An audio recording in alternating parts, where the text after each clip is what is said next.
Now, into the ticket office of Disneyland. Oh boy, let's do this.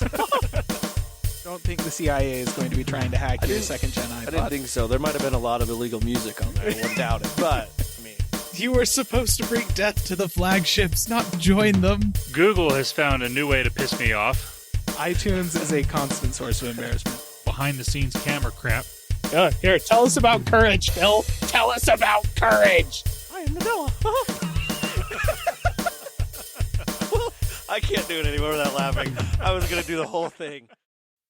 Welcome, everyone, to the Calling All Platforms podcast. I'm your host, Wes, and I'm here with Landon. Hello.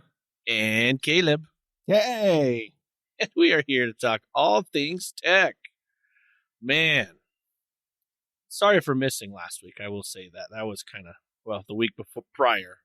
There was a lot of news going on that Activision Blizzard thing, so I think we'll just kind of, it's a roller coaster. Let's just say that. It's been a for the past, week, 2 weeks. It's just, man. So let's get into it. Let's kind of dive into this whole, listener, if you don't know exactly, if you've been waiting for us, your favorite podcast, to talk about it, well, here we are. We're going to talk about this. So back in the day, about a year and however many months, Microsoft decided they wanted to acquire Activision Blizzard. That was a wish list from a topic for Caleb over there. It was pretty good. Surprising. Finally nailed it, I guess, is what I should say. A really long time. It's true. That was on your 2022 wish list. It sure was. And it was announced about 3 weeks after the fact. Yep. I think that was your wild herring, too. You're this is just a one, and crazier things happen. Anyway, so Microsoft, let's give some dates here. They were thinking that July 18th, 2023 would be enough time to allow regulators all over the world to approve and allow this deal to go through. The most what would you say, ones that said they didn't want it to go through was the CMA over in the UK, as well as in America for the FTC, Federal Trade Commission. Let's see, this earlier this month, there was a trial that was actually rushed. It was supposed to be going in August. It was actually rushed by the FTC because I believe they said they were afraid that Microsoft was going to close anyway over them. So they hurry and rush this trial. I believe that it was, what do they call, I can't remember exactly what they call it, like an emergency stop to block it, in a sense. I can't remember. Yeah, they were trying to block, they were trying to put a stay on Microsoft actually making the acquisition, right, until they could complete this trial process. And so they presented their evidence and stuff like that, not necessarily with the intent of shutting down the acquisition, but just trying to postpone it, trying to get a court to actually order Microsoft to hold off so that they could do an actual full trial. And the judge looked at it and then shot it down. And the FTC appealed it on the grounds of, basically the actual trial itself. And that also, Wes, you've been paying more attention to it. Did they actually fail on their appeal, or did they just withdraw their appeal? So they failed on the appeal. So they wanted, basically what the idea was, is they thought Microsoft was going to close. Because in the U.S., before a trial, the company could close. And that would be a lot harder for the FTC to appeal it if it's already been closed. They may talk about, oh, hey, you might have to spin something off or, whatever. Right. But from what they were saying, the biggest thing that the FTC had was they didn't want to lose Call of Duty to PlayStation. That was what it was. Yeah. They didn't factor in very much of other Blizzard properties, but just Call of Duty. Which is a really narrow-minded way of approaching the whole thing, but that's the FTC for you. They It don't is. understand what's going on here. And the No. real thing they should be worried about is Microsoft is going to make Candy Crush only available on the Surface Duo. Oh. And Oh. you can no longer call Candy Crush an ad when you install Windows. So Yeah, I can. yeah. It's a virus. Don't try and tell me otherwise. So basically, what had happened was the FTC lost they basically wanted to make sure that Microsoft couldn't close over them before the court date in August. They lost that, and then they tried to appeal it a couple days later, saying, "Oh, the judge didn't really look at this. We want to appeal it." And then the same judge was like, "No," Ruling stands. which basically means Microsoft could have just closed the deal because every other country, I think the only country that missed their deadline was Canada. And after this, they threw out their statement of like, "Oh, maybe we do have issues." But Microsoft, everyone's kind of like, "Well, you passed your date. You can't really, Yeah. So Microsoft technically could have closed over the CMA in UK. The day of it was July 18th. They could have just closed it. They actually had already talked to, I can't remember what the stockbroker, the NASDAQ, to pull Activision stocks off of the NASDAQ and everything, but they put a halt to that, stop, and they actually want to try to negotiate with the CMA to overcome any hurdles that they feel to make it to where all countries and all everything approve the deal. Yeah. I'm going to assume, this is just a thought, and I'm not a big business person, like smart enough, but I'm thinking they probably did that because they have touted they are going to acquire more after this, so maybe it's a move to say, "Hey, see, we are friendly. Yeah. we Like, we're want willing to acquire work. more." Like, we'll talk. We'll negotiate. That's okay. So, I think that yeah, go ahead. it's kind of interesting because, a couple of days after the FTC failed their appeal, the CMA was fighting Microsoft's appeal because they'd already, hold on, they'd voted to block the acquisition in the UK. CMA did, yes. And then Microsoft appealed that decision and found a favorable judge that was willing to take it to a full trial. Yes. But after the FTC failed their appeal, then the CMA backed off of their. They both, what was said was Microsoft and the CMA both went to the CAT, the something tribunal. I can't remember what it's called, CAT, and said, "Hey, we would like to put a pause on that because we might be negotiating." Right. Yeah. So that's the nice way of putting it. It's like Microsoft didn't technically withdraw their appeal. It was almost like the CMA withdrew their initial verdict or their initial vote that Microsoft was then appealing, basically suggesting, yeah, we're going to the negotiating table. We're just going to talk this over with them. It looks like odds are extremely high that they're going to make the acquisition regardless of what we do here in the UK. So let's see if we can get them to make some agreements and put some stuff in place that will assuage our concerns. And then it was like a couple of days after that they inked another one of their agreements that they've been making with all of these publishers across, over the past year, saying like, hey, we're going to guarantee access to Call of Duty and Activision Blizzard properties on your platform for 10 years. Yep. And stuff like that. They've got one with GeForce Now. They made one with Nintendo for reasons that I cannot fully understand. And then, a couple of days after this whole thing happened with the CMA, they're all like, okay, we're signing one of those with Sony now. And that's probably the nail in the coffin for all of this. I don't think once that agreement has been signed, anybody's really going to want to try and stop it or have that much to complain about.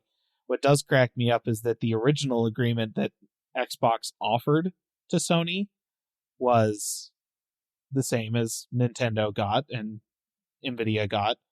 All of Activision Blizzard properties that are currently available on your platforms, we're going to guarantee that they're going to be available on your platforms for 10 years. And that includes Call of Duty and all of its little offshoots. PlayStation just got Call of Duty. Yep. That's going to be, what's the quote? Case by case basis for everything else. Yep. Which to me sounds an awful lot like just to spite you, nothing else. We'll see. We'll see if they're that mean. But if I were like, Microsoft, I would be all over just be like, hey, you can have Call of Duty. There you go. That's it. I mean, in court, we literally have to do this. We said we would. Right. So here you go. Just Here's Call of Duty. Yep.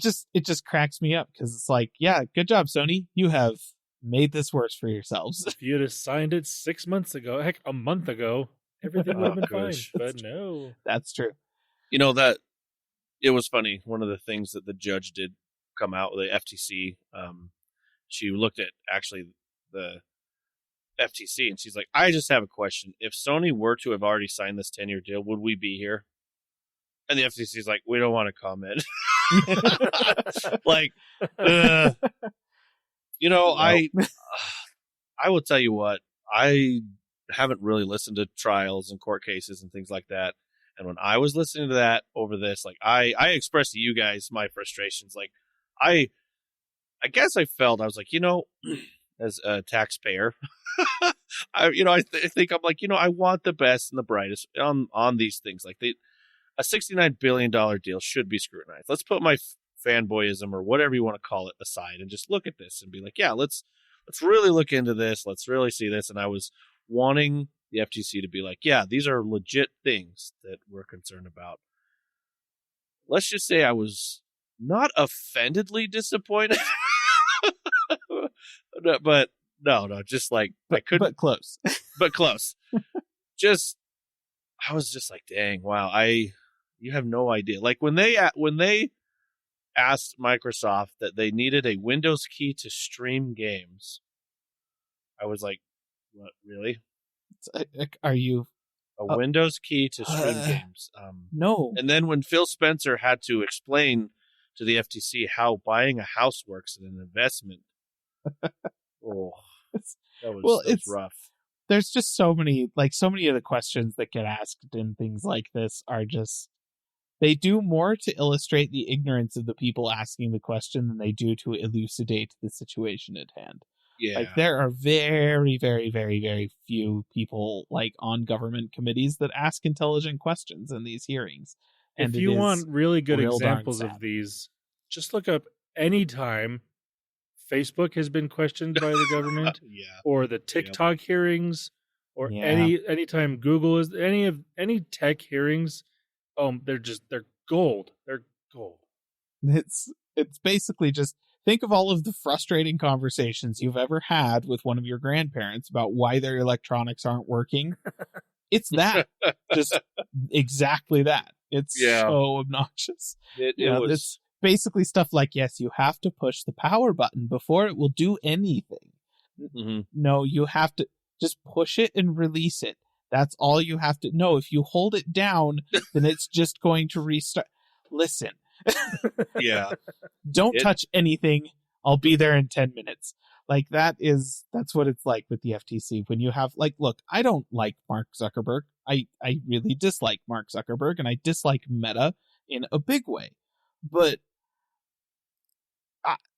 it is baffling, some of the questions, like some of the things he had to explain to people, like in some of the Meta hearings, where Facebook had done some horrible things, and it would have been really nice to have people asking questions that were going to really put them on the grindstone and put the screws to them and that kind of thing. But no, they were asking Mark Zuckerberg to explain to them like how cellular signals work and like, okay, so if I sign into Facebook, how does that affect my ISP? It doesn't. Like, these two things aren't related? What are you talking about? So many questions like that. And that is how I felt. Oh, yeah. So, yeah, that's what this is. It's just like, look, here's a whole room full of people that have never touched a video game in their life. And the only interaction they have had with Activision Blizzard King is that they probably did download Candy Crush at some point. Or it was pre-installed or something. Statistically speaking, they've all downloaded Candy Crush at some point. But it's just, it was real frustrating throughout the whole thing because, like Wes said, it would be really nice if these giant acquisitions were scrutinized by people that do understand what's going on and can really look at the situation and, assess whether or not there is a genuine concern of some kind of, antitrust monopolistic situation arising from this. But that's not what we have, ever in any of these hearings is. So yeah. Well, cool. That aside, but it does look like it's just about over. It does. So we got to explaining that the Microsoft wanted to work with the CMA. What had happened on July 18th is the deal would have expired, basically, between Microsoft and Activision. So what had happened is the board of Activision went back and extended the deal with Microsoft to October, I believe, is the latest date. But as they set it up to where Activision shareholders that they would continuously get, I believe the first date they gave was if it goes further than August, then I believe they get a certain dividend per share that they have. I want to say it was like 99 cents or something. That's just a number I was remembering. That I actually watched the Bobby Kotick interview real fast on the online, so they talked about that a little bit. But they did extend it and actually increase the walk away. Instead of it being $3 billion, it'll be $6 billion, and then I believe in October it'll be $9 billion if they were to decide to walk away. So yeah. So I don't think that they're going to, but no, it's just it's a contracting thing, right? Like they're very much like Activision. Microsoft comes to Activision is all like, we would like to extend this term on this contract for this acquisition, and Activision's all like, hey, but extension is like not cool. We don't just want to have a whole bunch of extensions, so we're going to build some penalties in if you don't close sooner rather than later. By raising the overall leaving cost and these dividend payouts and stuff like that, which I get, but I'm sorry, Activision, Microsoft is a multi-trillion-dollar company. If they really didn't want to make this acquisition, they would just pay the $3 billion exit fee and be gone. Right. That is pocket change to a company like Microsoft. Listener, $3 billion. I'm well aware that would change your life in a real big way. Right. But to Microsoft, they don't care. It's nothing. Yeah. So it's kind of funny. This sort of thing always pops up whenever contracting officers get involved with stuff. But yeah, it doesn't all these things happened, but it just means Activision still wants to be bought. Microsoft still wants to buy them. Yep. It's gonna happen. We're just extending it for a couple of months so that Microsoft has the opportunity to play nice with government regulators in negotiations and that sort of thing, so that they don't sour that relationship for going forward. That's really all acquisitions, basically. Yeah. Yep.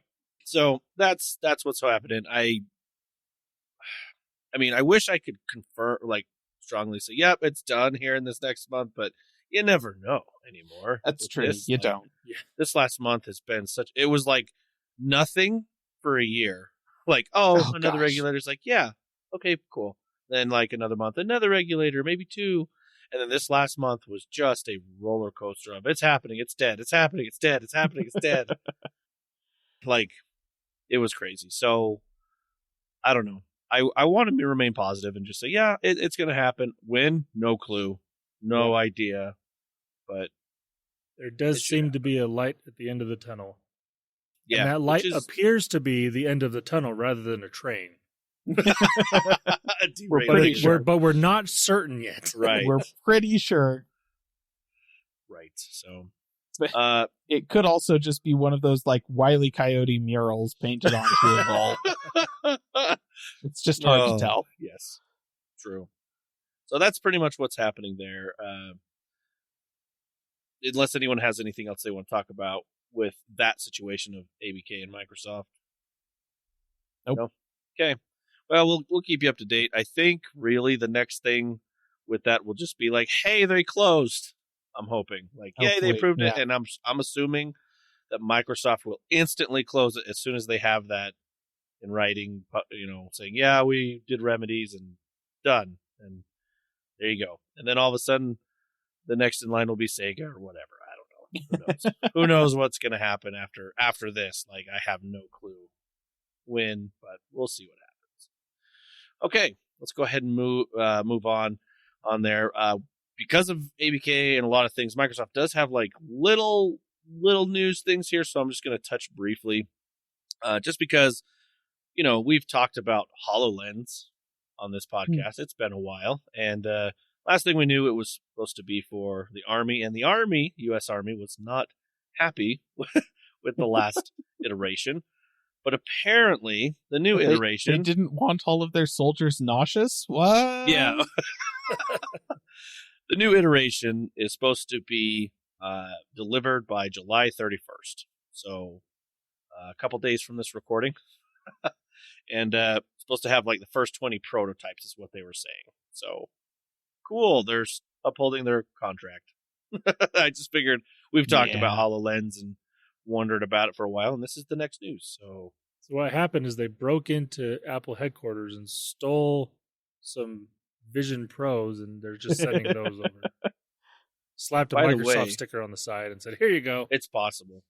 I actually saw someone today with that. So I went to church today, and I saw an older lady that had one of those on in the pew. And I couldn't stop looking over to the Apple product, the new Apple Vision. I couldn't stop looking at it. Yeah, it was everything. The full, big old everything. Okay, it literally could not have been because they have not sold any of those. It looked just like it, so I don't know what it was. Somebody gonna ask. Got a knockoff of something because if you guys have heard of knockoffs or something, because I looked over and I'm like, that's literally what that looked. And so I was trying not to be rude, but I was just like, yeah, that's like they haven't even distributed developer kits for that. Is that thing. No, I saw it, like, because I was like, what? It looked like it. Like, exactly I know probably not necessarily the time and place to be taking out your phone and taking pictures and crap. I know. You should have snapped a photo of that. I was sitting there considering it because I was like, it threw me off, and I'm like, huh. Because, like, I mean, I've seen little headset type things that are, but none of them looked quite like the Vision Pro. It looked exactly like it. And I was like, but I didn't want to sit there and in the middle be like, hey, excuse me, miss. Was it maybe the Meta Quest Pro? That's the closest thing that looks like it. I mean, I'll have to look at it. I'll look at a picture after I'm done talking. Yeah, and then I'll verify, that is also just a weird place to have something like that. But that's true. It was. So I just was like, yeah. I'll have to look at the that one again. Quest Pro. Couldn't say that word. Anyway, let's move on. Words.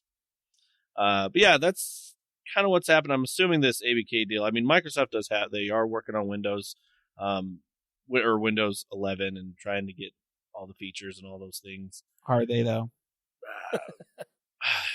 Can you provide actual evidence that Microsoft is working on Windows 11? Because I mean, they're always sending stuff into previews, and whatever preview program you're in, you get random things.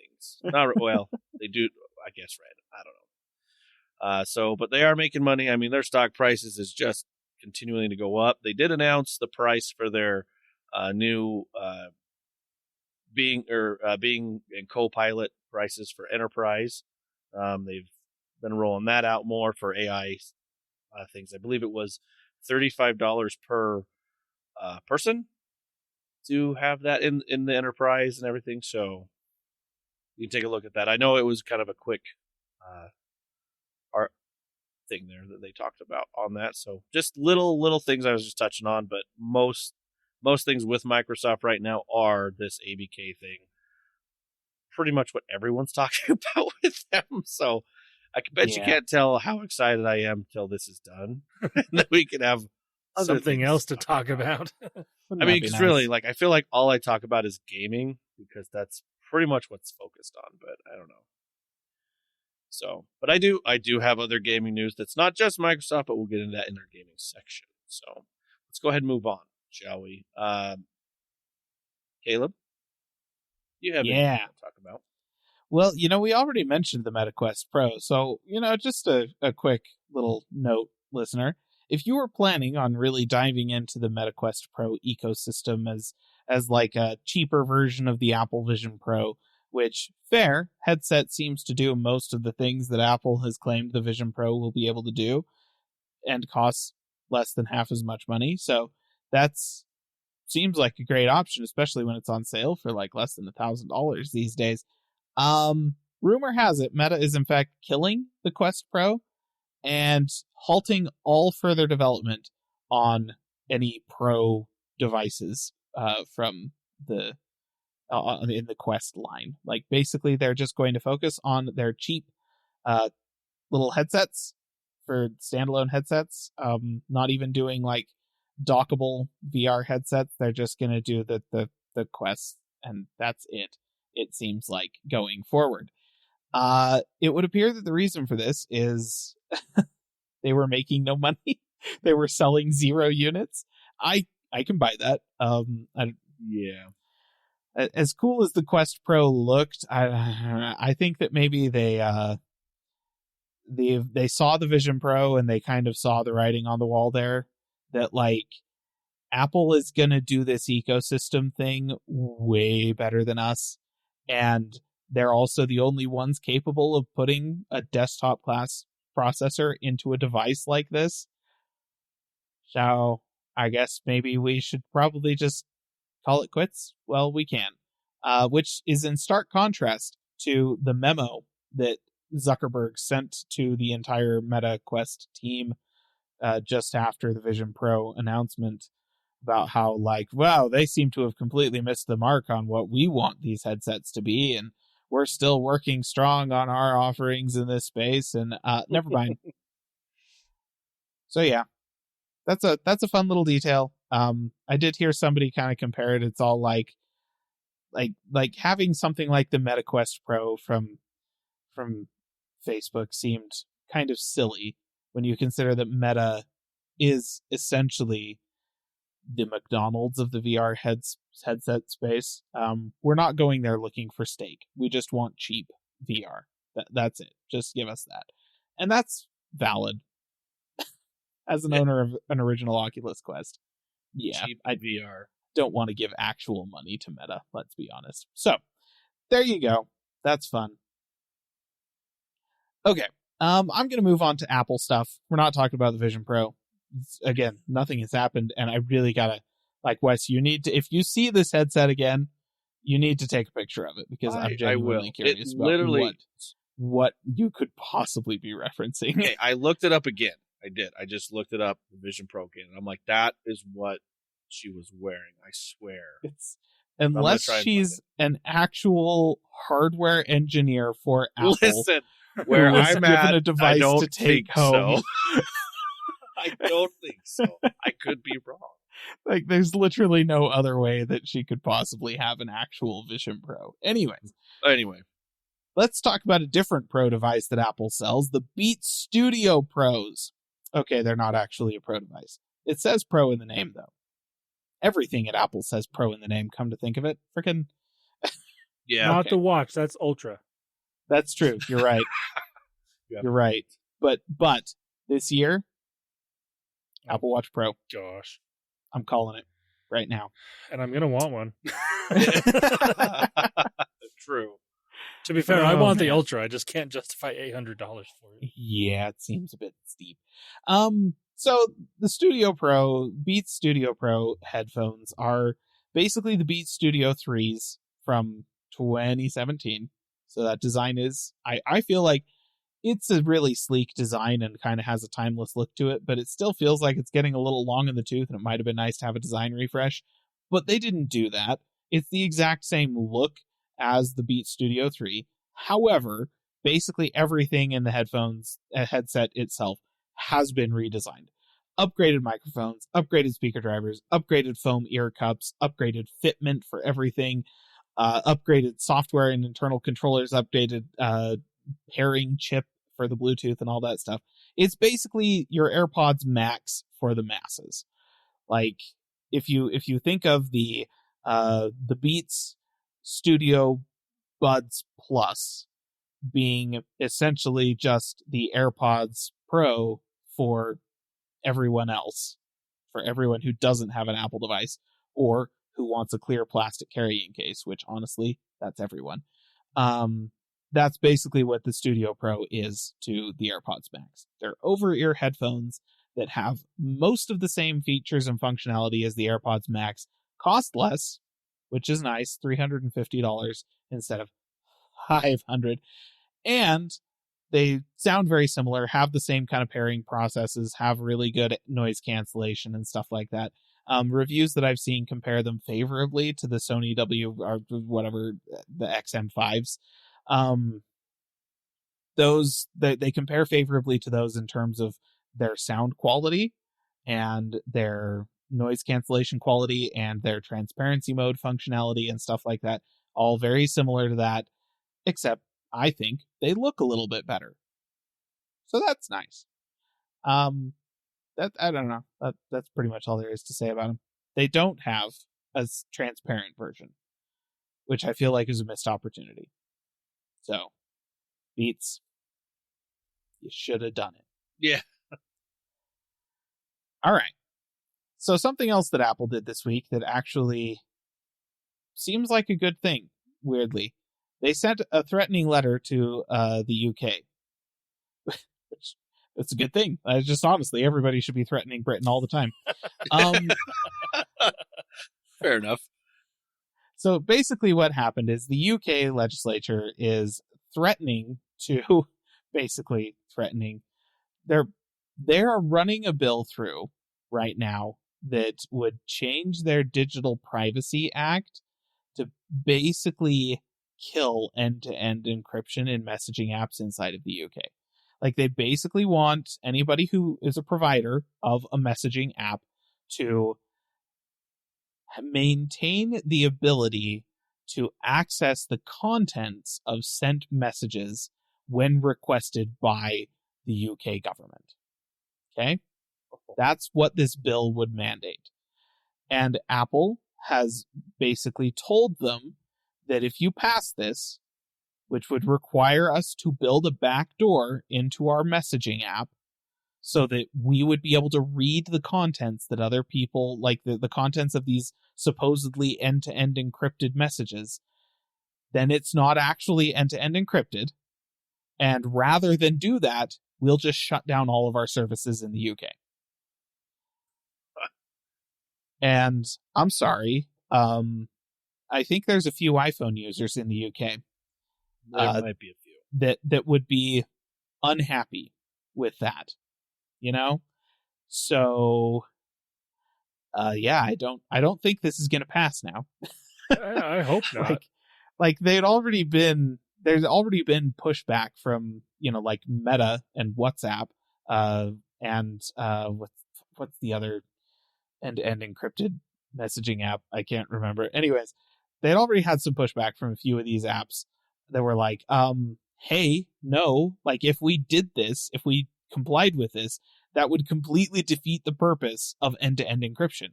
Like, it may as well just be SMS at that point. And, that carries some weight, but I think that Apple, because Apple didn't say we'll shut down messages. Apple said we'll shut down services. Which, so yeah, that's messages. It's also FaceTime. It's also like Apple TV and iTunes and probably most all of that stuff. Yeah, like pretty much. If you have an iPhone, it's gonna be a brick. Yeah, it would become pretty fetching useless, because I think they would also probably end up shutting down the App Store. Like, I don't even know that you'd be able to use an iPhone at that point. Yeah. Interesting. It would be a really pretty Johnny Ive themed paperweight. Just even more so than that turntable we talked about a couple weeks ago. That's true. It would be it would become that red Mac Pro that they sold as a charity auction like back in the day. I always thought that was so funny because I'm all like, that is a pretty computer. Absolutely. It's gorgeous. It's stupid because they're never going to make upgradable parts for that chassis, and they didn't, turns out, and by this point it is just a paperweight. Anyways, so yeah, that was, I think Apple has single-handedly killed this thing, which just goes to show what these giant corporations can do for the good of consumers and normal people if they actually decide to do something good for consumers and normal people, like enforce privacy for consumers in their apps. Mm-hmm. Good things can come from these giant corporations. It's just, it's not usually what happens, but it can happen. So but I feel like this is one of the things, Apple has done the studies and they have determined that a large portion of their user base, their customer base, is really invested in the privacy aspect of their ecosystem. So in order to make their ecosystem attractive to these people so they will continue to buy into the ecosystem, they need to make sure that privacy continues to be an effective selling point. And so they go to bat for the consumer in situations like this because they want to maintain that selling point. Right. So that they can keep making money. Like, this is what happens when millions of people vote with their wallets. And that's yes. It's great. I was just curious, so I looked up the market share of iOS in the UK. It's very similar to the US. It's about 50%. Oh, dang. Ooh. That's a lot of people. I thought it was a little lower. Yeah. I thought it was going to be a little lower than that. Yeah, it generally tends to be a little bit lower in Europe. Yeah. But wow. But no, it's about 50. It's, as of May of 23, 50.79%. Oh, dang. It was what so this yeah, that's is showing. That's a solid chunk. Yeah. I feel safe saying. So yeah, that this is good.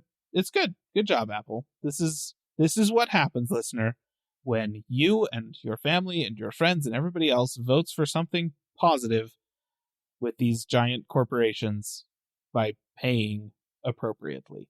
Yes. And that's great. So let's talk about an entire corporation that is funded by idiots who don't do that. Nvidia. Oh, do tell. We're back again. I have spent a lot of time over the past several months ranting about the RTX 4000 GPUs from Nvidia. They're universally terrible deal. Every single one of them. The only argument that you can make in favor of any of these cards is the 4090 is simply the most powerful graphics card that money can buy. If you want the most power that you can possibly get out of a graphics card, the 4090 is what you get. That's the only argument, and that's the sort of thing that if you can make that kind of a claim, it kind of doesn't matter how much you charge for it. You can charge the moon and people will pay it. Okay, Jeff Bezos will pay it. But the point is, that's the one card in their entire lineup that you can make an argument like, yeah, this one makes sense. All the rest of them, terrible value for money. Do not buy them. They're really stupid. Like, they do not give you the performance that they should for the price that you are paying. And they have some nifty, shiny features that won't benefit you at all. Just get a 3000 series card or something from AMD. That being said, Nvidia has launched another GPU to try and make up for the shame of their 40 series so far. Just kidding. It's made everything worse. The RTX 4060 Ti now has a 16 gigabyte version of the card. You may recall when the 4060 Ti launched, if you were paying attention to this sort of thing, listener, pretty much everybody was like, this is a $400 graphics card and you've only got 8 gigs of RAM on it. Like, we could get 8 gigs of RAM on $300 graphics cards 4 years ago. Why do you not have 16 gigs of RAM on your next generation GPU? Especially when you consider that the 4070 that the 4060 Ti should be replacing, the 3070 that the 4060 Ti should be replacing had 16 gigs of RAM, I think. And I think that the 3060 Ti had 12 gigs of RAM. So they actually went down, like, in the amount of RAM that you had. Anyways, that was a common sticking point with everybody that reviewed the 4060 Ti. So you'd think that adding another 8 gigs of RAM and giving us a 16 gigabyte version of the 4060 Ti would solve a lot of problems. And honestly, it would, if they were to sell it for $400, which was the MSRP of the original 4060 Ti. It's $500. They want $500 for this card. Now, to be clear, I say that the 4060 Ti 16 gig launched, but only in the loosest possible sense of the word launched. Like, I cannot emphasize the gigantic nature of the air quotes around the word launched in this context. There is no Founders Edition of the card. Nvidia didn't seed any review units to any press anywhere. And none of their board partners did either. So the people that are actually making the 4060 Ti 16 gig, none of them sent cards to anybody. And if you go on to Newegg and search for the 4060 Ti, there's like no listings for 16 gigabyte versions of the card. And it's not that they're just like, oh, it's sold out super fast. Nobody's selling it. Like, I don't, who's making this thing? It took days after the card had quote unquote launched for a couple of reviewers to actually get their hands on them. And they weren't able to do it through the normal channels that they do with the add-in board partners that actually make the GPUs, that work with Nvidia and put their chips on them and stuff like that. Basically, all of Nvidia's board partners seemed absolutely pissed off at Nvidia right now, and the 4060 Ti has just made everything worse. And yes, we did finally get a couple of hands-on reviews from respected members of the tech press, and they all agreed the card is a terrible value. And rather than lowering the prices of other cards or inserting this one at a lower price point to try and make up for how horrible the value of the 40 series is, Nvidia seems to be hoping that we'll all just ignore this thing and pretend that it didn't happen. So, yikes. Stop buying Nvidia cards. Just, this company has gotten worse year over year in the way that they treat their customers and just gamers and consumers as a whole. We need to demonstrate to them that that's not cool. Right. We're not okay with it. So stop buying their stuff. I don't know that will make much of a difference, simply because they're making all of their money by selling enterprise-grade servers and crap like that to AI startups and that sort of thing. So I don't know that it's going to solve any problems, but if nothing else, it'll get Nvidia to withdraw from the consumer GPU market altogether, which sounds bad, but Intel does exist, and hopefully they can get their GPUs off the ground. So maybe don't buy AMD either. Go buy Intel cards. Let's tell Intel that we really want them to play in this space by buying their GPUs, and then hopefully we'll still have two horses in the race when it's all said and done. We'll see. Okay. So that's Nvidia. That's the end of my rant. I'm going to try and keep it short this time. I have one other piece of tech news. And this one, it's quick, but it is kind of hilarious. And I think it's worth mentioning. TSMC, as part of the passage of the CHIPS Act that the U.S. government was basically offering up a whole bunch, like literally billions of dollars, to anybody who is willing to bring high-tech manufacturing to U.S. soil. And TSMC was one of the first companies to jump on board with this thing to get money from the U.S. government to open up a processor, like silicon manufacturing fab in the United States. It's being built in Arizona right now. It was supposed to open in 2024. TSMC has said that there will be delays in opening this first U.S. fab. It's not going to happen in 2024. The reason they're citing is insufficient access to skilled labor, which, on the one hand, does make a certain amount of sense because we haven't been doing as much fab work on silicon here in the US over the past decade or so. However, it's not like Intel doesn't have fabs in the United States, and even Global Foundries still has some fabs in the United States. Like, we have engineers here that are capable of doing this.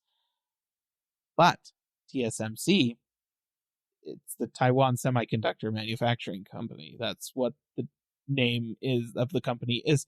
They operate out of Taiwan. They are used to paying Taiwan wages for skilled labor. Most of the workers in the United States belong to some union or another that is not going to let that happen. And so I think that what TSMC is really citing here is an unwillingness to pay the workers in the US what the workers in the US are capable of earning at literally anywhere else. So, yeah, this is this is kind of the issue that I think we were all expecting to come out of this. And it's the sort of thing that makes it feel a little bit disingenuous that the CHIPS Act offered more money to foreign companies that were going to build in the US for the first time, and less money for domestic providers like Intel, who already have manufacturing here. Mm-hmm. And maybe we should have focused a little bit more on giving money to the domestic providers who already work in the US and who are already used to working in the US with US workers, and giving them more money to build out their production capability and stuff like that to be more competitive with China. Oh well, it's growing pains. I feel like it's probably still a step in the right direction, but I just thought it was kind of funny that, yeah, TSMC came over and they're like, nah, there's not enough skilled labor here. Yeah, okay. Is that really the issue, or are you just not willing to pay for it? Maybe it's both. Like, it's entirely Probably possible that all of the actual skilled fab workers already work for Intel, and they can't find any others that aren't from China. I don't know. Yeah. But we'll see. We'll see how it goes. The government is motivated to try and demonstrate that the CHIPS Act actually did something. So they'll probably be happy to work with TSMC to offset this somehow and get them what they need. But it's not going as smoothly as everyone hoped it would, and I don't think anybody's super surprised by this, but oh well. But yeah, I think they're going for the money. That's what it is. Oh yeah. It's I mean, TSMC's entire deal is, let's make as much profits as possible, and if we have to pay our workers more, that eats into our profits. Well, I mean, yeah, maybe you should be paying your workers in Taiwan more too. Did you ever think of that? But that it's giant corporations gonna corporate. That's how they do. So yes, that's all of my tech news for this week. Awesome. Well, we couldn't go too much longer without an Nvidia rant. So good on you. No, at this point they happen basically weekly, which is sad because they were so great. Were they? Yeah. Well, okay, they used their cards quite a bit. So seriously, Nvidia, just freaking stop everything. The question is, were they actually great, or were the other competition just that bad? Might have been it. I don't know. For a while there, it was neck and neck.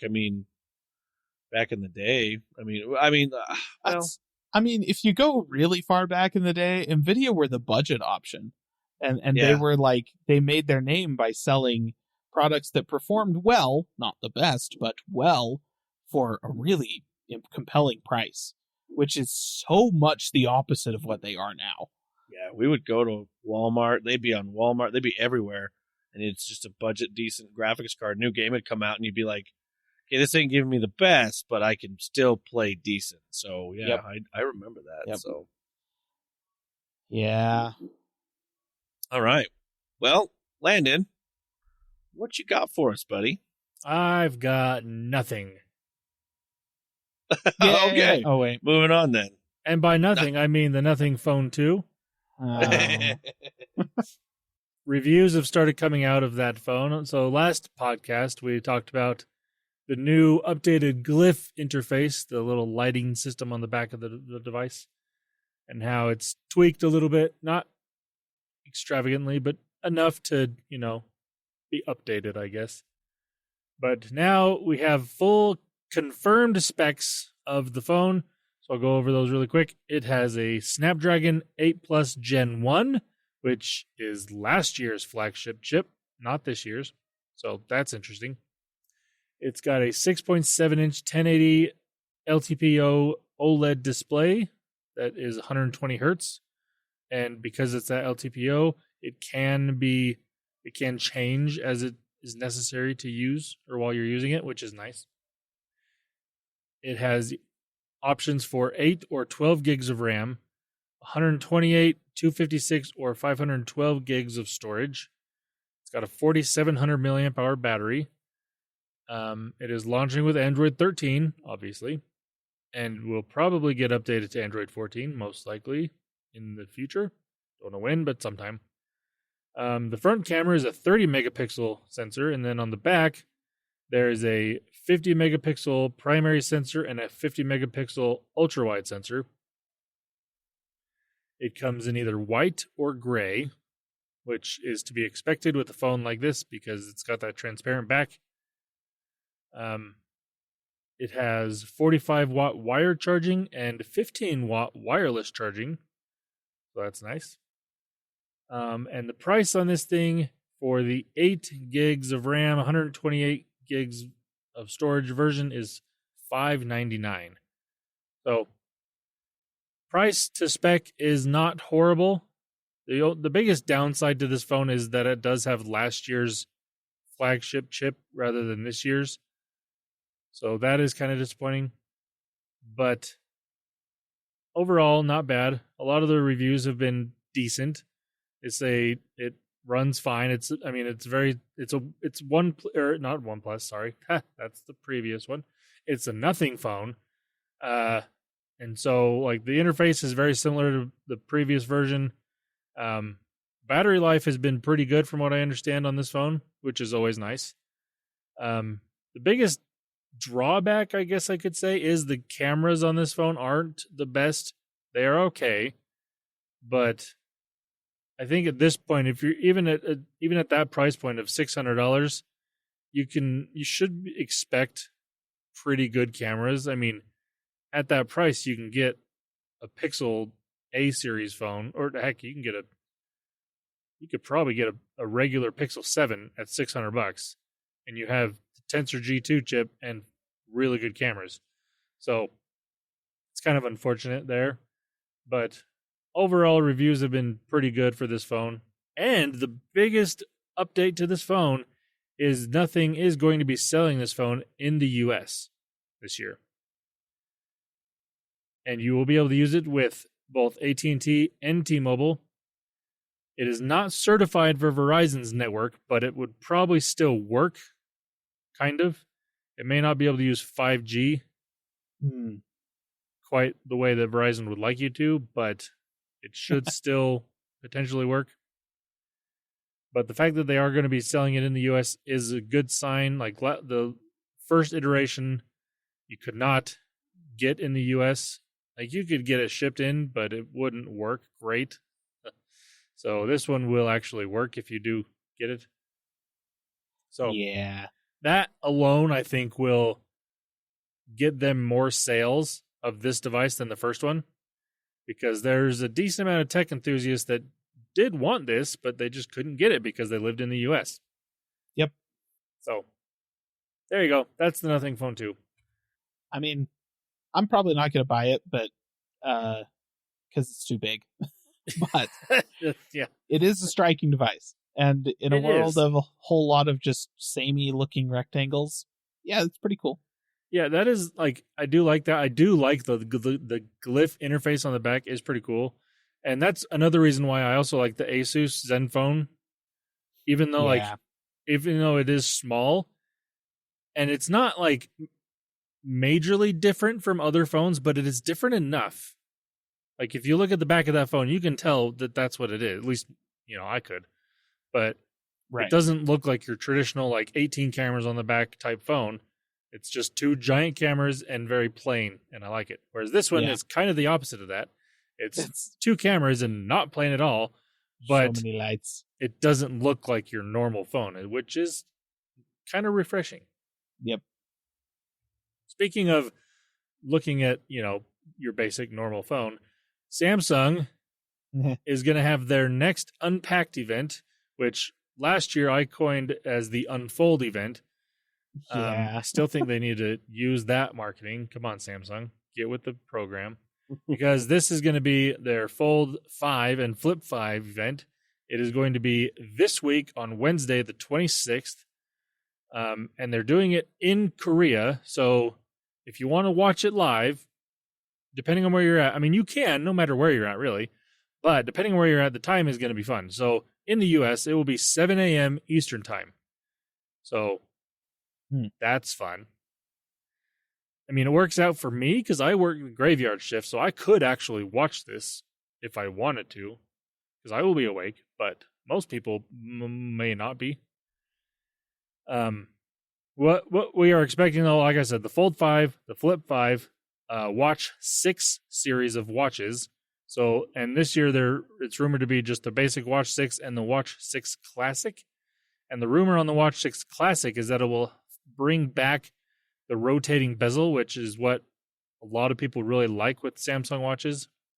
So if you want that, potentially it's just going to be on the Classic, but they're having those two watches.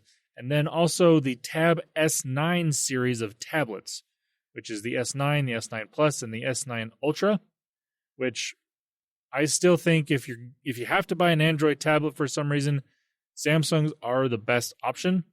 Yeah. Because they've tweaked the interface enough to make it actually look decent on a tablet.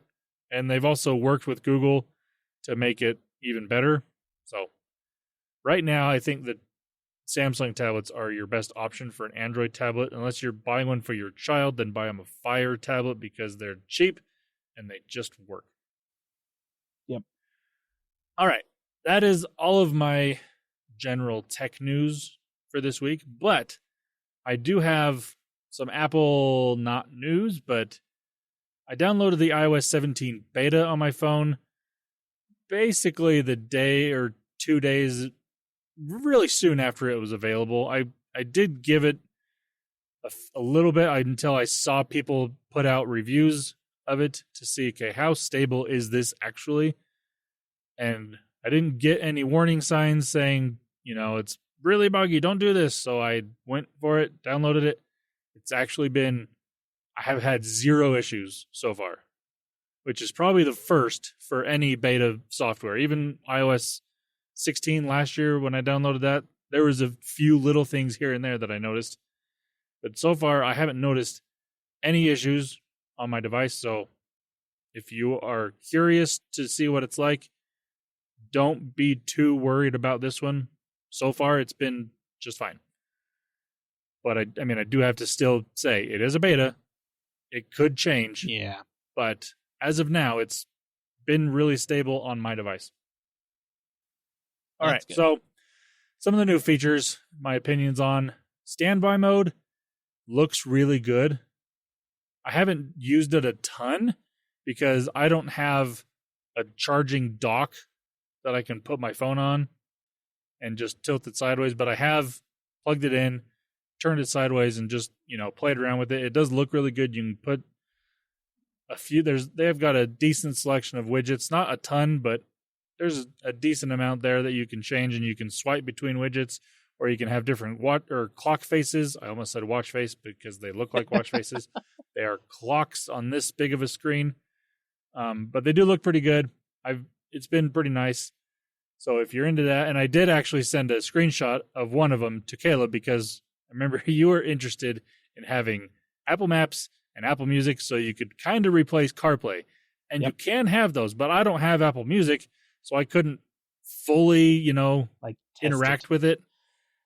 So, in theory, they do have widgets there for both of those, and you can have those at the same time. So in theory, it may work as a CarPlay, not replacement, CarPlay Lite. Yes, that's a good way to put it. Yeah, I'm hopeful. It does. They do look really good, though. In my limited experience with it, it has been decent. I I did set up my new contact card because I wanted to, I have to play with the new features, and it was not as customizable as I was expecting it to be, although I don't know why I was expecting more, because this is Apple and they are still, trying to put their thumb on everything like they do. But it is relatively easy to do. It took me a minute to find where to go to do this. I can even think about it now. I don't remember where I found it. So you're going to have to look that up if you want to try it. There are articles that explain how to do it, so there you go. But it took me a minute to find where to do it. Once I figured out where to go to do that, it worked fine. I have not been able to use live voicemail yet. I did try, somebody called. It was a phone number I didn't recognize, which is usually spam, and it gives me the option to send a voicemail. So I clicked on that, and then it didn't do anything. And they didn't leave a voicemail, so I don't know. I can't say the live voicemail works the way they advertised yet, because, like I said, haven't been able to use it. Hasn't worked the way I think it should yet, so that's still up in the air. The new iMessage apps menu is pretty slick. Previously, it was basically at the top of your keyboard. You'd click on the little plus button, and you just slide across the top, and there's all your different iMessage apps, which I don't really use any of those because I don't care. But they are there. But this new menu, you click on it, and it's kind of like a side-scrolling menu that kind of pulls up on top of iMessage. It looks a lot better. It's a lot easier to tell what is what. It's not just a little icon anymore. Mm-hmm. It's actually it gives you the icon and the name of what it is. That is really nice. So I do like that more than what it was. So there you go. FaceTime, the one thing that I did try, so I was on a FaceTime call with somebody, and it just popped up with they have the new little reactions thing. So if you give a thumbs up or a heart shape, it does little things. And it said, try reactions. Okay. So I did it, and it worked. And the person I was talking to is not on iOS 17. And they saw the reaction. They saw what it was supposed to do on my end, and it did work.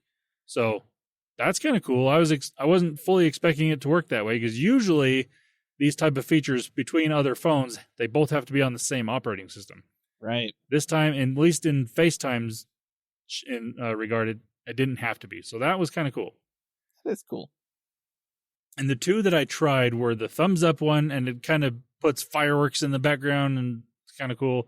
And then if you make the heart shape with your hands, hearts start flowing out of it. And that was kind of, right. It worked. It was cool. Interesting. It's one of those things that, again, I probably won't use very often because I'll probably forget. So I'm glad it gave me that little pop-up, said, hey, try this. And like, oh yeah, that is a thing. So I tried it, and it worked. I think there are other options, but I don't know what they are. And I obviously didn't try them. Those, I just remembered what those were. So I'm like, okay, we'll try that out. The AirDrop features, I obviously haven't been able to try yet, because again, that is one that both phones have to be on iOS 17. Yeah. And I'm the only one that I know with that has iOS 17. So haven't been able to try that yet. And also the new journal app that they were advertising in the WWDC is not available currently. It will be coming out later this year. I don't even know if it'll be ready when iOS 17 launches to the general public, but they are saying it should come out sometime this year. So I haven't been able to try that out either, which I am actually interested in that one. But it's not there yet. And then as I look on Apple's website for iOS 17 updates and different features that are there, it does show the AirPods Pro features, but I don't know if that's a thing that is in the beta, or I don't know what, how to check if they're there. I looked in the settings for my AirPods, and I'm not seeing the new transparency mode features in there. There would need to be that would have to come with a firmware update to the AirPods Pro themselves, right? And I don't think updating, that's like, you can't manually update those, which is really dumb.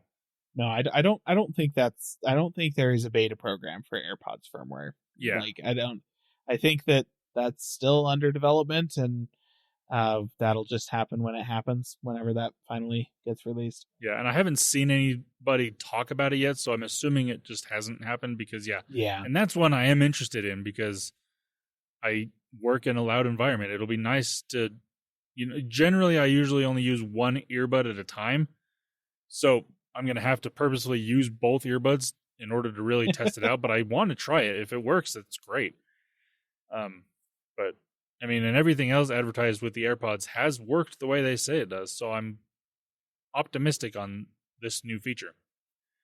But overall, iOS 17 I've been impressed with so far. It's not a drastic update by any means, but there are enough new features that are useful that I do like. Oh, the one thing I did forget, interactive widgets are great, as we already knew, because anybody that's on Android knows interactive widgets are the way to do widgets. Now, I've only really used one on the Reminders app. I added a Reminders widget, and it doesn't work. I mean, it works, but it doesn't work the way I would like it to. So if you go, like, you can't, like, scroll through your reminders. If you have more than a few, like, if you just have the smaller widget there, it only shows, like, 4 reminders. So if you have more than that, you can't scroll through them to click on one, which is unfortunate. And also, if you click on it, it doesn't take it away. Like, you could click on it accidentally more than once very easily because you think, oh, it didn't do anything, I got to click it again. And then you just set your reminder back another day or another week or whatever it is. So that's kind of unfortunate, but it does, like, if you do click on it, it will, like, take that reminder away. It will mark it as done. So that it does work, just not super intuitively yet. Yeah. So, well, and that's the sort of thing that may absolutely change here in the next few months as they continue to work on the software. So I need to get into the feedback app and be like, hey, you should fix this because it's not quite right yet. Yeah. And, like, I haven't tried other ones yet because, I mean, right now, most of the widgets that have interactivity are going to be from Apple because they haven't, I mean, APIs are available for developers, but this version of iOS of the beta doesn't have those APIs of, like, app developers can't update their apps to match that yet. Right. So, like, I'm looking forward to, like, my podcast app, like Pocket Cast could have interactivity on a widget, which would be nice. Spotify would probably do it, which would also be nice.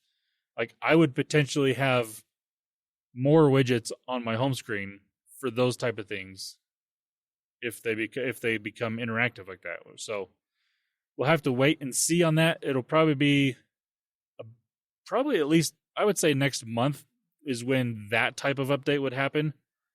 At the earliest.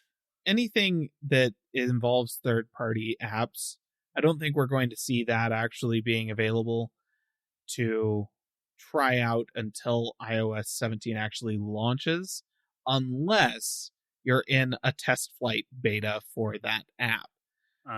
Because I don't think Apple's going to let the actual, like, version that has these APIs implemented into the App Store until the APIs exist in the operating system, because then there would be pieces of the app that just don't work. Like, they make empty calls to nothing. So I suspect a lot of them will probably be finishing up their development to implement these APIs here in the next month or so. And if you happen to be on a test flight beta program for something like Spotify listener, which I don't know if you can do that without being a Spotify employee, but maybe, then it is possible that you can use those test flight beta versions of the app with iOS 17's public beta and get all of that functionality there.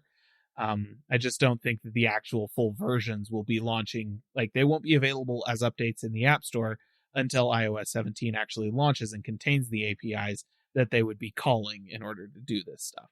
Because I think it's against Apple's policy, like Apple's App Store policy, to have empty API calls inside of an app. Right. So, yeah.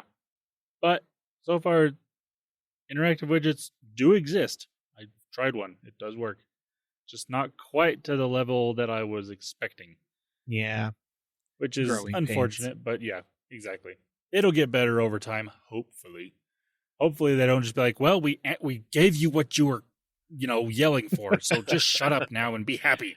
I mean, notifications haven't gotten better over time, so...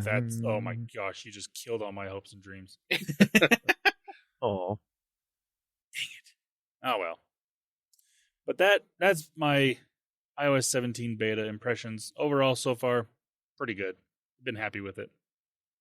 And that's all of my news for this week. Awesome. Well, good stuff. Let's go ahead and let's move on a little bit more of the gaming. I do have something I wanted to mention, which was actually leaked. And so Microsoft actually was like, yeah, okay, I guess we should talk about this. Game Pass Core. This is a new tier in the Game Pass family that also is taking away the legacy of Xbox Live Gold. Oh. Yes. So they made it official. They said that on September 14th, Xbox Game Pass Core, that's the new name, will be replacing Xbox Live Gold. So all of Game Pass is going to be replacing it. So what this will do, it will continue to provide access to online multiplayer and exclusive game deals, and the price will remain the $9.99 a month or the $60 a year. However, it's going to replace the monthly games with gold titles. Yes, that thing was still going where they would give you 2 titles. Good for there, but it's going to be replaced by a collection of over 25 games from the Game Pass catalog that you'll always be able to just play. The games like that are going to be Descenders, Dishonored 2, Doom Eternal, Fable Anniversary, Fallout 4, Fallout 76, Forza Horizon 4, Gears 5, Grounded, Halo Guardians, Halo Wars 2, Hellblade: Senua's Sacrifice, Human Fall Flat, State of Decay 2, Inside, and Psychonauts 2, and a couple others. So these are just kind of games that you will always have access to while you are subscribed to this.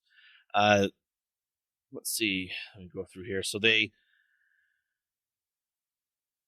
also if you through the Game Pass, through Xbox Live Gold games with Gold, it says on here that it will end. So the Games with Gold program will end on September 1st. Subscribers will be able to keep playing all the Xbox One games and Gold titles that they previously redeemed as long as they keep their subscription active. However, any Xbox 360 titles that were previously redeemed via Games with Gold will keep in the player's library forever. Interesting. Yep. Because they always kind of framed that as like, this is our gift to you. Like, you get this thing. But if you stop subscribing to Gold, then you wouldn't have access to it. But this is saying, well, as long as you keep the subscription, you'll have access. Right. Other than 360 ones, it's just in your library. Right. Well, how would they even take those out anymore at this point? I know. So let's go over pricing and comparing everything. So we'll start with Core, which we had mentioned, which is the $9.99 a month. This basically provides you the online multiplayer, the membership deals, and the catalog of 25 games. The next tier, now they say this is the next tier up, but I'm going to say this is another thing to subscribe to, and you'll see why.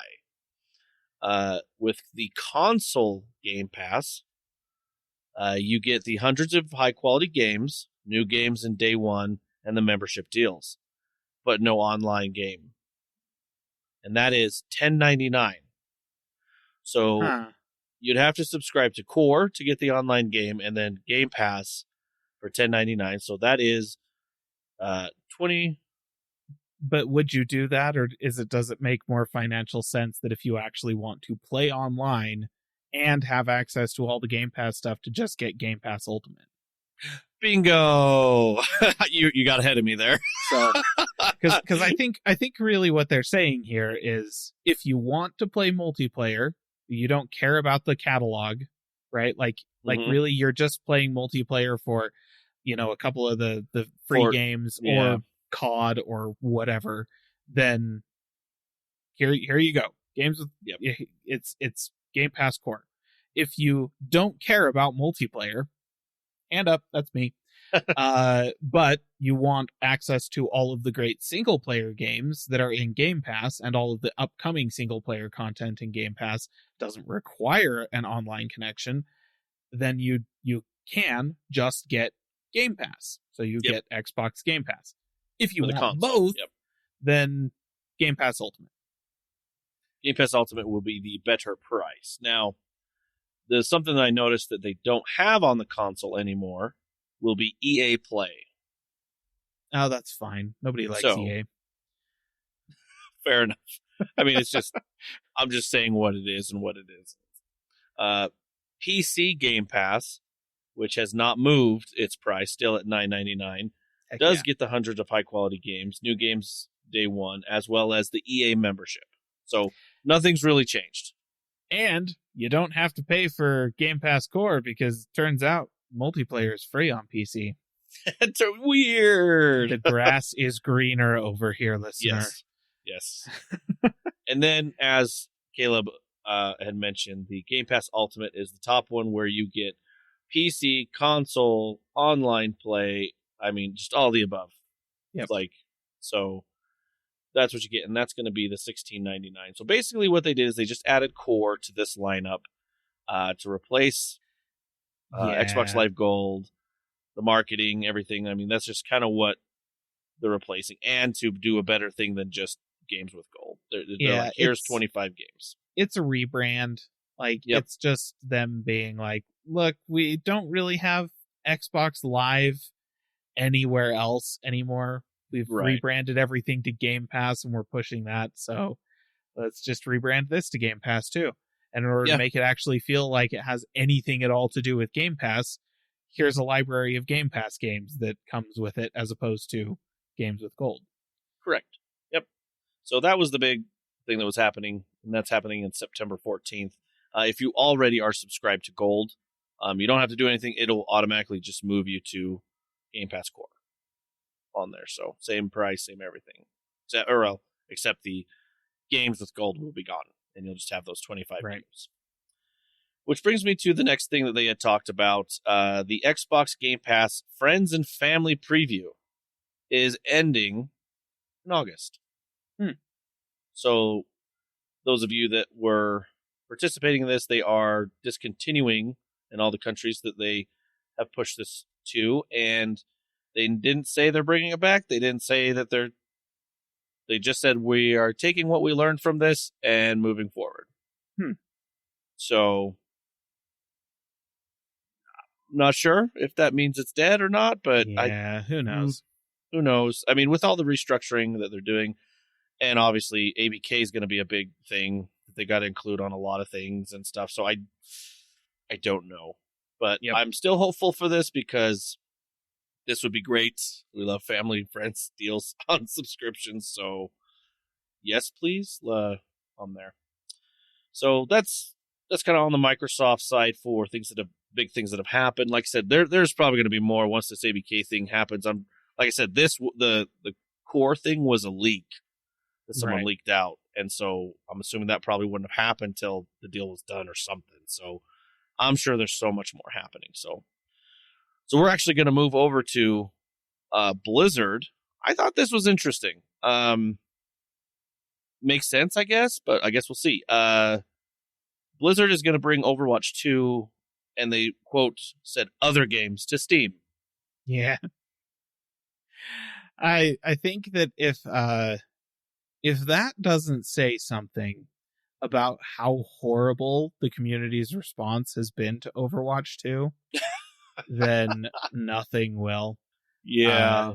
It has been they have been hemorrhaging player base off of Overwatch 2 kind of since it launched, right? Like there was a huge influx of people to Overwatch 2 as soon as it dropped because they're like, ooh, new Overwatch game.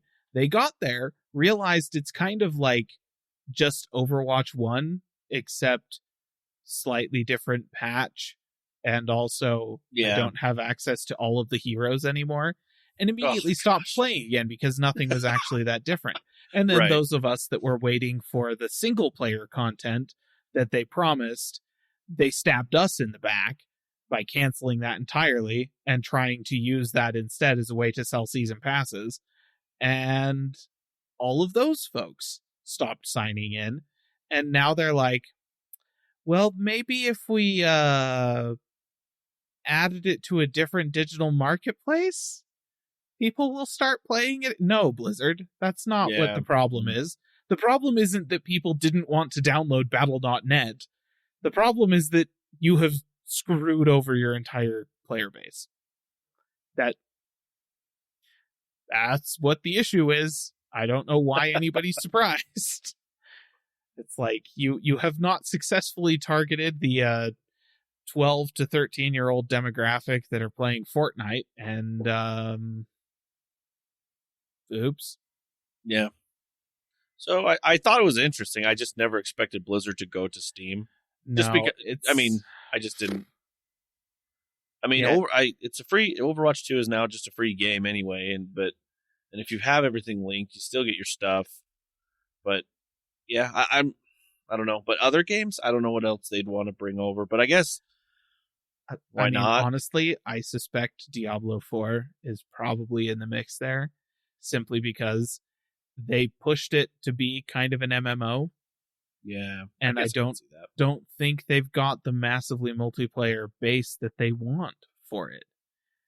And really?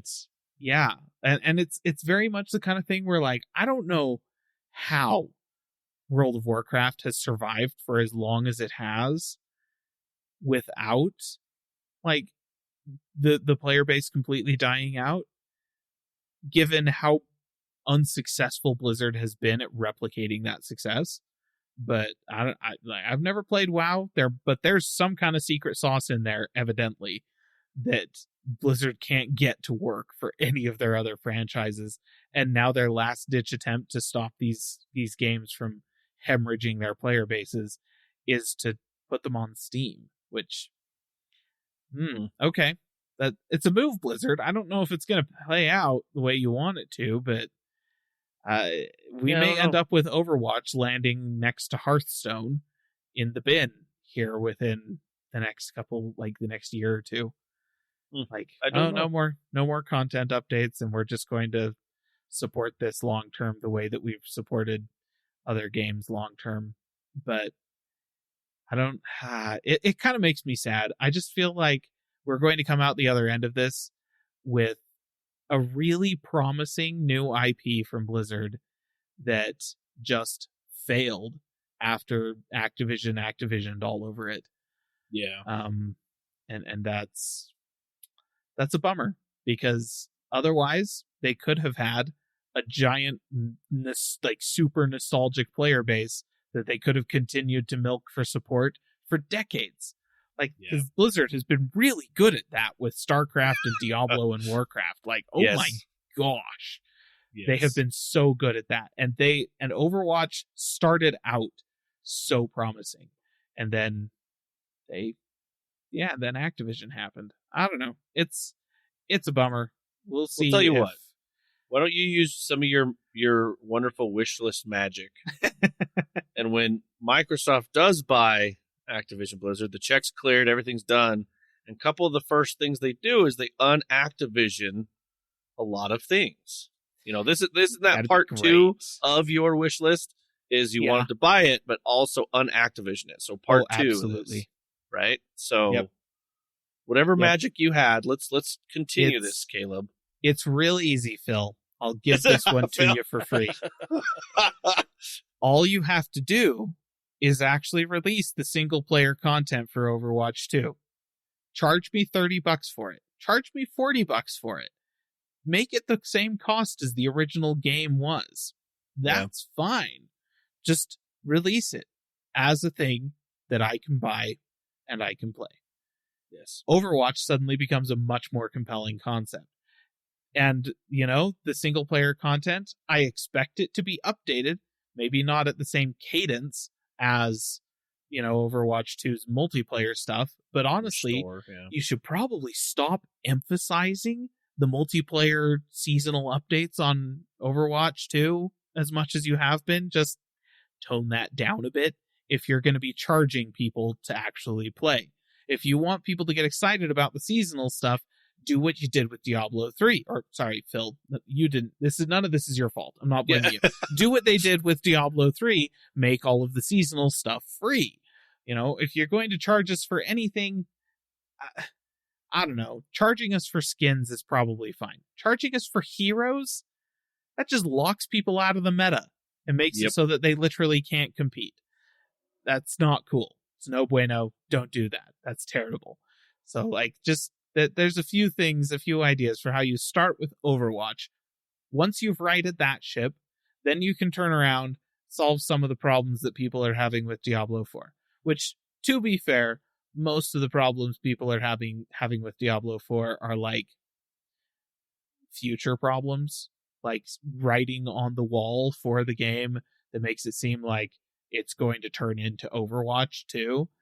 Mm-hmm. We don't want that to happen. Let's stop that from happening. That would be a big one. Honestly, if you really want Diablo 4 to be an ongoing cash cow, I guess do a WoW to it. It worked for Warcraft. I don't know how, but it did, and it's still working. I don't get it. It's wild. Let's be honest. What we also really want, StarCraft 3, Phil, please. Just be nice. I mean, I bet he'd like it. I mean, Phil is so nostalgic for that. I mean, he wore a freshly made Hexen shirt at the.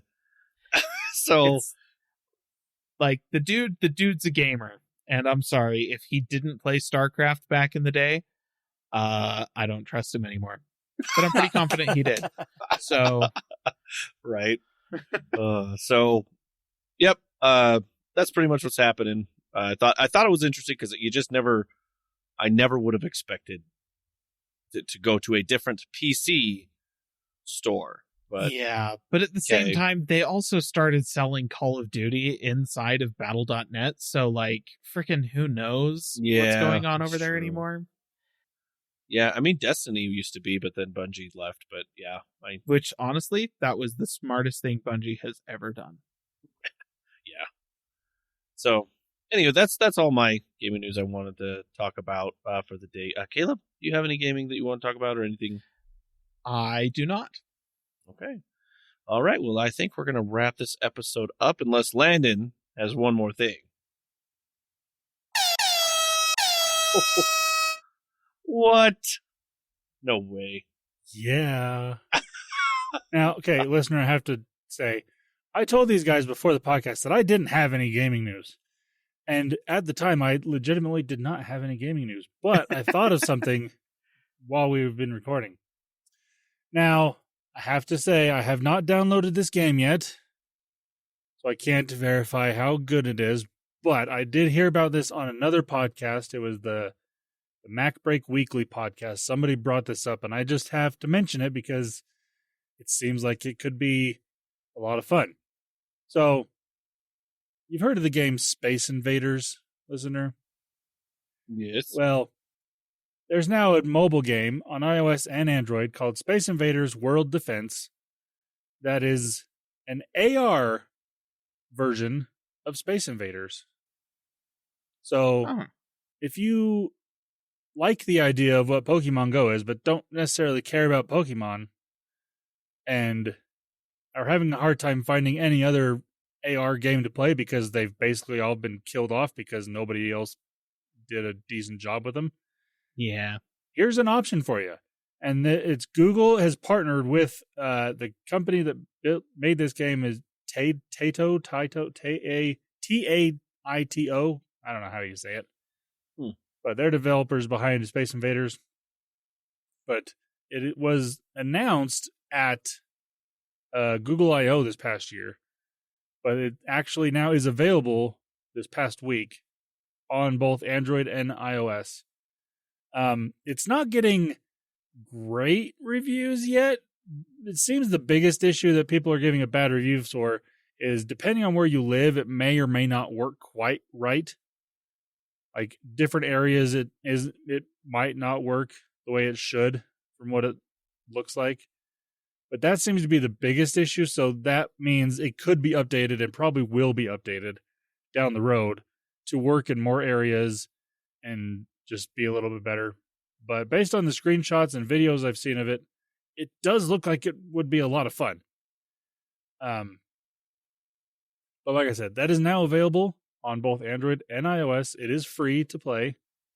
I don't know if there are in-app purchases or not. Oh, I'm sure there are. Probably are. But it doesn't say. Usually they have a thing. I'm looking on the Play Store. Usually it says in-app purchases, but that is true. I'm not seeing that also on iOS, but you're right. Huh. Well, 3 days ago they released a bug or a new version that fixed minor bugs. So if there's still major bugs, then they haven't dealt with those yet. But yeah, they're doing something. They are working on it. But it does look like it could be a lot of fun, though, because it is that like old school Space Invaders type look to it, which is awesome. So if you are a fan of the original Space Invaders game, you would probably enjoy this quite a bit. So that's my gaming news for this week. Oh, that's interesting. It does look pretty gnarly. Cool. All right, dear listener. Well, thank you for listening this far. We appreciate that. If you want to get a hold of us, you can have any questions or anything you want us to answer or have Caleb rant about. He's really good at those. You can get a hold of us at our social media platforms as well as callingallplatforms.com. If you want to check out any videos, you can go to our YouTube channel, Calling All Platforms Games and Calling All Platforms Tech. If you want to support us with what we're doing, or just support Landon for dealing with us two Yoo-hoos, you can at our Patreon there. You can throw a few bucks there. Dear listener, have a good week. Bye-bye. See ya. Calling All Platforms is a production of Supporter Sound Studios. To learn more about how you can support the podcast, go to www.patreon.com/callingallplatforms.